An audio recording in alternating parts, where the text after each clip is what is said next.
Okay, this is the 2-inch air cannon that I've built more recently. It's the latest, obviously. It's my first air cannon ever, as I believe I've mentioned before. This is not how it's going to be set up. We'll hopefully cover that in another segment, but that is how I had to get it set up for this past weekend to test it out. We have obviously the feed into the expansion chamber here, which this ball valve cuts off the expansion chamber so you can isolate it. And then this is the trigger, okay? The trigger, once you pull the trigger, air goes into this, shoots the projectile all the way out the barrel, right? So basically this had the, where is it? HPA tank hose attached to it originally, and it was just somewhat regulated, like coarsely regulated air going in there, but it's more of a valve than it is a regulator. It doesn't work as well as I thought it would. So I had to get this other regulator. This is for CO2. It's for beer and soda. You'll see here that, and it was about 44 bucks on Amazon. We have 3,000 PSI max, which thankfully that's what the tank is. And we have it going up to, it's saying it can go up to 230. However, the safety valve, that guy, is going to make sure that doesn't happen at about 120 to 130 PSI. Now, when I bought this, I had to do some research. I had to make sure that I got the correct adapters here, because this was a weird, it was like a CGA-320 thread, and I had to get an adapter to get it down to 1/2-inch thread. And then this one up here was like a 7/16 by 20 fine thread that had to get down to a 1/4-inch thread, I believe. And then I got an adapter from 1/4-inch to 3/8, 3/8 to a 1/2-inch elbow. I have a little nipple here. This is unfortunately the shortest close nipple that I had to use. And then I have my elbow here that feeds the expansion tank. So that's kind of what's going on. And obviously this down here is where you hook the HPA tank up to. And obviously this is ad hoc. This is like completely, it's, you know, it's taped on. It's pretty obvious. I wasn't engineering it this way. This was just kind of the best way I could have it set up so that we could, when you tilt the whole cannon up on the mount, as you might see in the next segment of this video, you would be able to see that a lot better because it kind of faces up, right? So it works pretty well. A couple of improvements I'll have to make. A couple different ways I can go with this. The first, though, no matter what, is going to be a solenoid valve right here instead of a ball valve. The video that I took is probably a slightly weaker shot than what we actually got a whole lot of. It's because my hand isn't always, you know, turning as quickly as it could. It's not as consistent as it could be. So we wanted to get a solenoid. They make 12-volt DC solenoids you can hook up to a battery and a push button. You push that button in for about 1/2 second. That's long enough for all the air in the expansion tank to go, you know, out. So that's what we're going to get there. It's going to be electrically fired now instead of a ball valve. I might still, I don't know. I probably shouldn't. Maybe I will leave a ball valve in line somewhere just as a safety. Who knows? We'll see. I don't think we're going to run any issues with that. But yeah, obviously this is going to get reworked. I just put this in, obviously, like I said, because of over the weekend. You know, it was all I had. So this elbow is going to go into another elbow, which is going to come back down the side here. I'm going to probably remove this ball valve and move it back. And my theory is, I think I'm correct. I don't think that air cares what size or shape, or I'm sorry, what shape the expansion chamber is, as long as it has volume.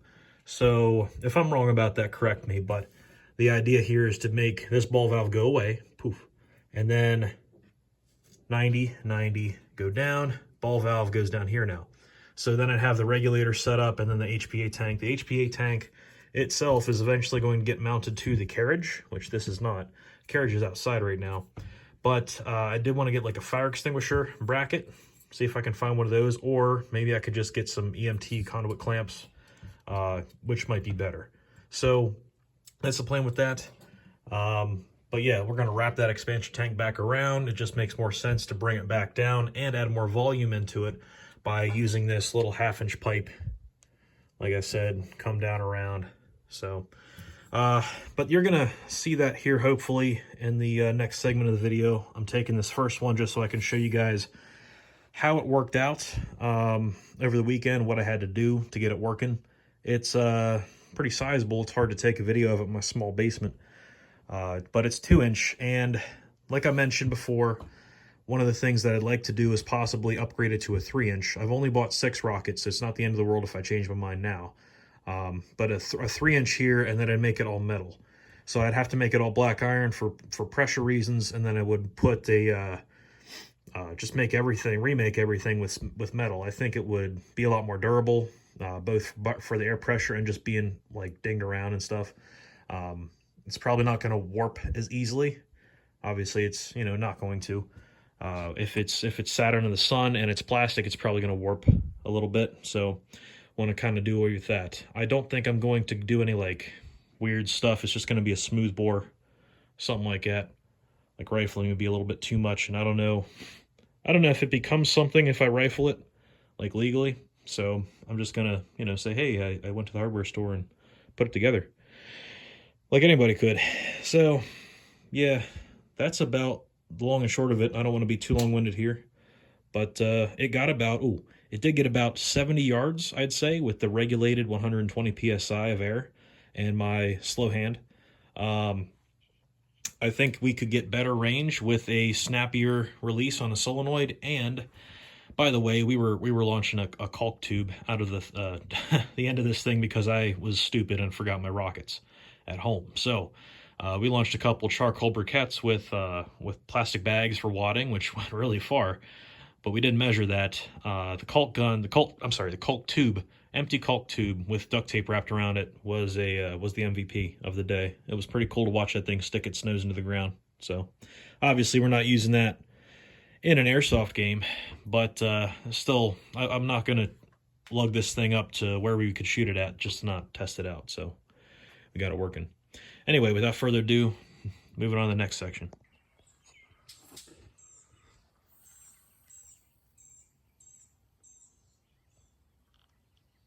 All right, 3, 2, 1.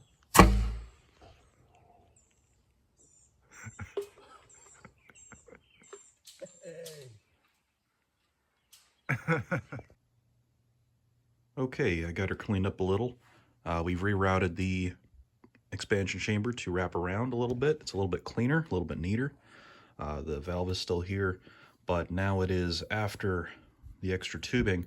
I'm hoping that increase in volume will hopefully increase the power of the shot.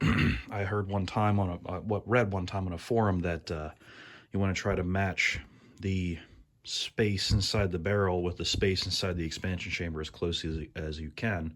That would be the most efficient way to do it. So that's what I'm trying to do here. Obviously, if I made another 2-inch tube on top of this tube, it would kind of look a little bit ridiculous. So I'm not really, I don't know. Maybe we'll do that at some point, but right now, I believe that the reason I went with this size or diameter expansion chamber is because it was the largest black iron pipe I could find at Home Depot. And I'm sure there are suppliers out there that supply sprinkler pipe and whatnot that I could pull from if I wanted to do something a little bit bigger, which we'll get there. But for right now, I think it's good. Like I said before, this is getting replaced with a 1-inch solenoid. I also noticed upon testing that this piece, this bushing to this T, I never glued that in. I forget if I did that on purpose or if I just told myself I wasn't gonna be able to do it. But either way, that helps me right now because when I go to take this valve off, all I have to do is pop this out of that T, remove a couple straps, and then I'm good to work on this valve. I don't have to remove all of this stuff that I just spun together with a whole bunch of pressure. So, yep, that's getting replaced. And then I have a choice here. I would like to, if 120 psi doesn't work, and that's a big if it does, great. If the solenoid and the larger expansion chamber work, fantastic. If they get me, close to, I want to be double the range of an actual, like an average airsoft gun, which is about 200 feet. So I'd like to go 400 feet. So that's like 133 yards or something like that. Maybe we can get up to 150. I'd love that if we could do that again. But that is the goal right now, to get it up to about 130 yards. With the solenoid, I believe that that's going to increase our consistency and increase the just the amount of power that's going to be able to come out all at once, like a hammer, and just push that rocket out the barrel. So I also am not repiping this. I'm not a big fan of this being right here, because on the mount, the joist is excuse me, inclined at about 45 degrees. I keep calling them the joist. It's not a joist. It's the joist brace, or whatever you call them, these metal pieces. That, for mounting, is inclined at about 45 degrees. And I'm not sure. I don't think I have anything down here that would get in the way.